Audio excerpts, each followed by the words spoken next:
juga ada Bu Okta selaku wali kelas kelas 9 A atau B? A. 9A ya. Ada juga Pak Asad Gozaki selaku wali kelas 9B. Mohon maaf beliau tidak bisa hadir di sini karena sedang tidak enak badan, dan maupun wali murid dari kelas siswa-siswi kelas 9A dan 9B yang kami hormati. Alhamdulillah kami ucapkan terima kasih. Putra putri kita yang akan melanjutkan ke Indonesia ini menjadi suatu hal yang sangat urgent, karena TKA ini sertifikatnya akan dijadikan syarat untuk penerimaan siswa baru ya, untuk jenjang SMA tentunya.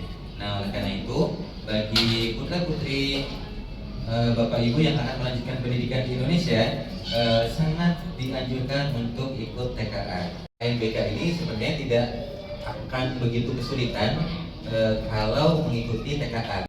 Kebijakan dari pimpinan dalam hal ini pelaksana tugas teknis, pelaksana tugas Kepala Sekolah Indonesia Kuala Lumpur, yakni Prof. Firdaus, mengatakan bahwa sistem dan akan ditutup tanggal 28 Februari.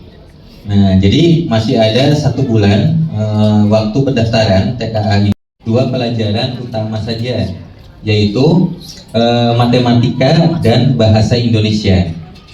Ini ada tambahan berbeda dengan yang SMA. Kalau SMA kan pelajarannya ada 3 mata pelajaran wajib.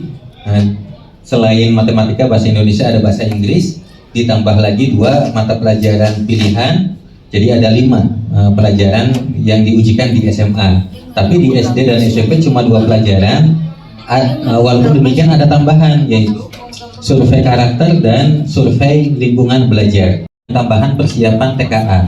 Rentang waktunya itu dari 2 Februari sampai 6 April. Tempatnya di ruang kelas 9 di ruangan ini, dan waktunya itu pukul 10.15 sampai 11.45.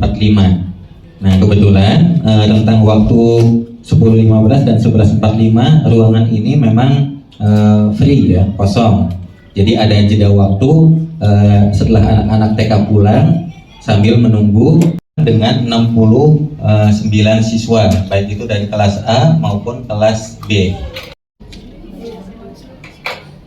Adakah ya? Silakan Ibu.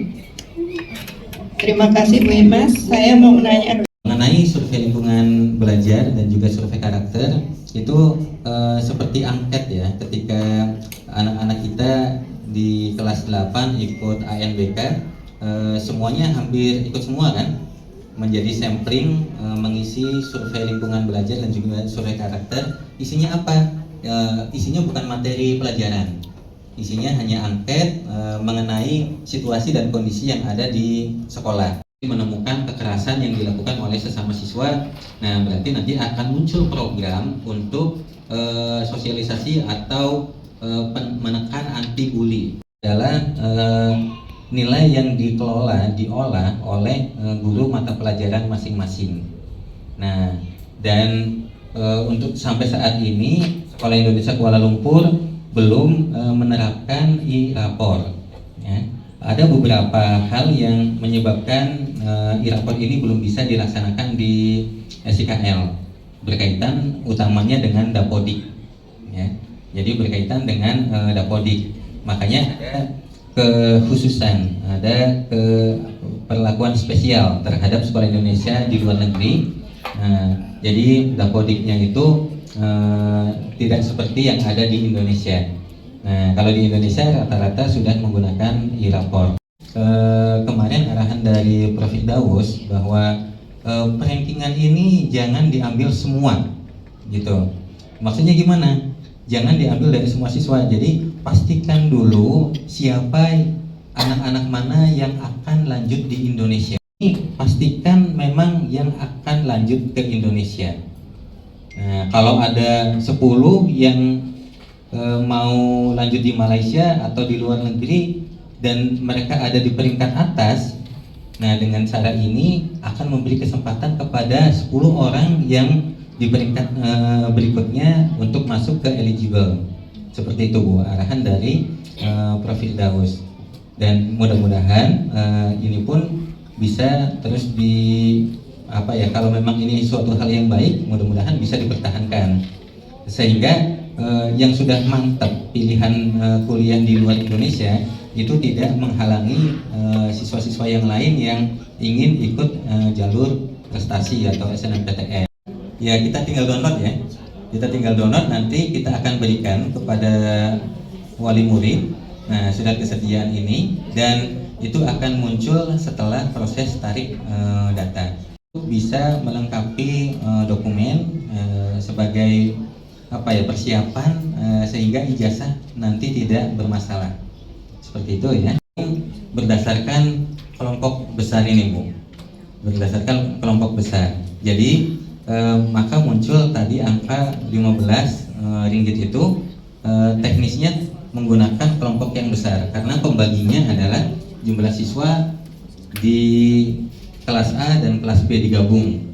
Nah, kalau mau dibikin kelompok kecil ya nanti konsekuensinya adalah pertama ke anggaran pasti akan berubah. Yang kedua, konsekuensi dari segi ketersediaan tempat, ruangan. Karena ada 2 ruangan memang antara pukul 10.15 sampai 11.30 yang kosong, yaitu ruang kelas ini dan ruang kelas itu. Nah, ada 2 ruangan, ini dan itu. Nah, cuma ada 2 ruangan. Kondisinya TKA SD dan SMP kita buat program yang sama. Bangga diri ya, gitu ya, atas juga dukungan dari Bapak Ibu semua sebagai orang tua, mendorong anak-anaknya untuk belajar. Sekolah Indonesia luar negeri itu peringkatnya ketiga ya Bu ya. Udah Bapak Ibu udah tahu ya. Kita peringkat ketiga, dan dari nilai rata-rata, contohnya lah matematika itu sekolah Indonesia luar negeri itu 39,30 kalau nggak salah. Dan tapi SIKL itu rata-ratanya di 40. Gitu. Katanya kan itu harus menggunakan komputer ya Pak? Ya laptop ya, tidak bisa menggunakan iPad atau MacBook bisa Bu? Mac- iPad Bu. MacBook. Nah, Kalau iPad ini di slide yang mata uji TKA, SD dan SMP ada tertera waktu pelaksanaan sekitar 105 menit. Pasti kedepannya untuk les bimbingan mandiri itu seperti di kemudian untuk berarti nanti kedepannya anak-anak akan ada 3 ujian besar ya Pak ya, untuk TKA, kemudian langsung minggu berikutnya langsung ujian sumatif semester akhir jenjang ya, US. Antara Senin sampai Jumat pukul 10.15 sampai 11.45. Nah, walaupun ada simulasi. Nah, kenapa? Ya, tentu kita ingin mengukur ketercapaian dari program ini. Kalau memang idealnya tentu ada peningkatan dari awal, kemudian di tengah sampai di akhir. Kita harapannya ada peningkatan kemampuan anak-anak dalam menyelesaikan soal-soal bahasa Indonesia dan juga matematika. Ya, YOS. Nah, itu bisa juga digunakan, tapi untuk tablet apalagi yang Android itu tidak bisa. Untuk saat ini belum bisa. Nah, kenapa? Karena ada aplikasi tambahan yang akan diinstalkan. Di sini koordinator untuk penilaian ada Bu Dewi. Nah, Bu Dewi Mariani. Nah, beliau akan menjadi istilahnya orang terdepan dalam kegiatan TK.